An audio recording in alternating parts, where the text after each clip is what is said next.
Hello, my name is Jörn Erbguth.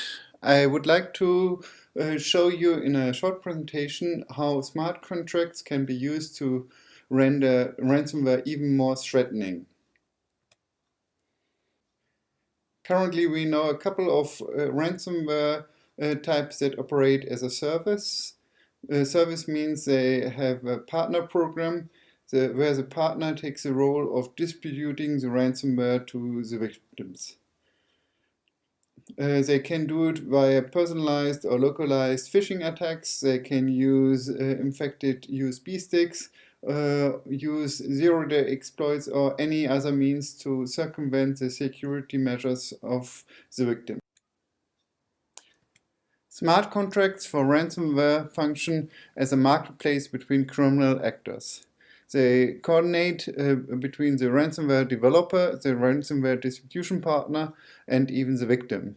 They automate the interaction of those parties and they control the validity of the decryption key, can offer a money-back guarantee to the victim, and distribute the ransom in a controlled manner.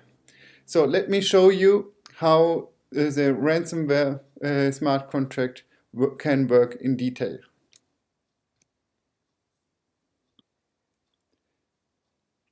Of course, you've got the victim of the ransomware attack. Then, as another party, you've got the developer of the ransomware. You got the distribution partner, and of course, you got the developer of a smart contract that sits on a blockchain.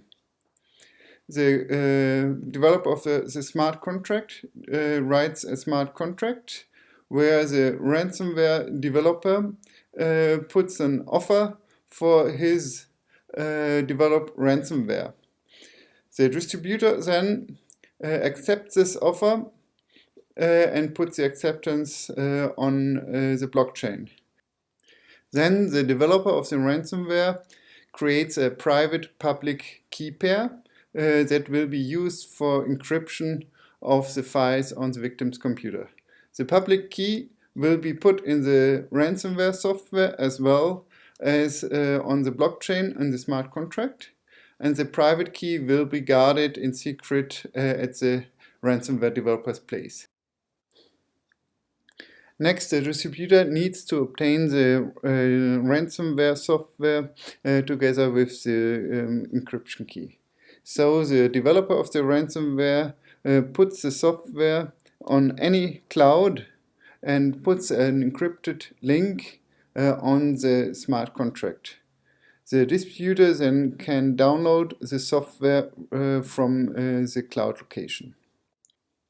Now everything is ready for the ransomware attack. Of course, the distributor still needs to get through the victim security systems.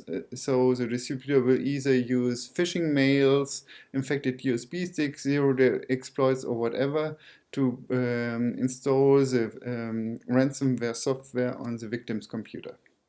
There, the ransomware software will encrypt files on the systems of the victim, and after the encryption has been done, there will be a message shown that the victim should pay the smart contract the ransom. Contrary to other ransomware softwares, the victim can see the track record of the ransomware developer on the blockchain. Also, the victim gets a decryption guarantee, meaning if the decryption key is not provided, he will get his money back. So the victim will probably pay the smart contract, and the money will stay at the smart contract until everything is resolved. Next thing is that the developer of the ransomware will put the private key on the smart contract. The smart contract will test if the public key and the private key matches and will distribute the ransoms to all criminal parties involved. Then the victim can download the private key in order to decrypt his files. So let's compare this scenario to current standard ransomware. Where are the advantages? So one advantage is certainly that the criminal partners don't need to worry about the distribution of the ransomware between them. The smart contract will do it automatically. Second, there's an advantage for the victim. The victim has a money-back guarantee. So if the ransomware developer does not provide the correct decryption key, the victim will be able to get his money back from the smart contract. Third, the whole system is highly automated, which of course decreases the amount of work for the criminal partners and decreases also the risk of prosecution. But there are also downsides of this approach. One downside is that every ransom attack is public, meaning it is easy to see what kind of criminal activity is going on and what kind of countermeasures to create best to stop this criminal activity. Secondly, there's a track record of all crimes of a criminal partner, at least if the criminal partner wants to build up a track record for his reputation.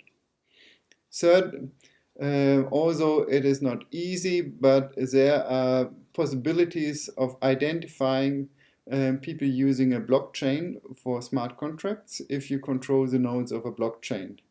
Of course, you can circumvent this if you use reliable anonymizer systems like Tor or something else that might be less infiltrated by the secret services. Then, of course, the ransom is on the blockchain, meaning blockchain money transactions are trackable. They are not anonymous, they are pseudonymous, and there is an increasing amount of software being developed to trace ransoms on the blockchain. So as a summary, I have to say that smart contract for ransomware has quite a few advantages over classical ransomware, and we'll probably see this kind of criminal smart contracts in the future soon. However, I'm not here to tell you how to best build a criminal smart contract, but to discuss what can be done to avoid this kind of situation best. One thing that could be done is blockchain governance, so that blockchain is able to take down a certain smart contract. Secondly, the blockchain could build in backdoors for law enforcement, so the law enforcement can directly do it, which of course is critical because then not only one country but all countries of this world would like to have this kind of backdoor, which will completely void the security of the blockchain. A third remedy might be an official attack on the servers that host the blockchain. This is a scenario which will become more and more likely, and the side effects of this will be tremendous. Attacking the servers, all servers of a blockchain via zero-day exploits is technically possible and of course will destroy the whole blockchain.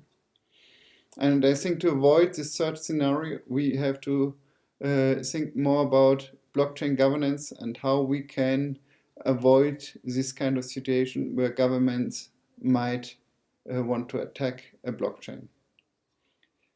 Thank you for your attention, and I'll be happy to receive your comments either here at YouTube or at LinkedIn or directly per mail.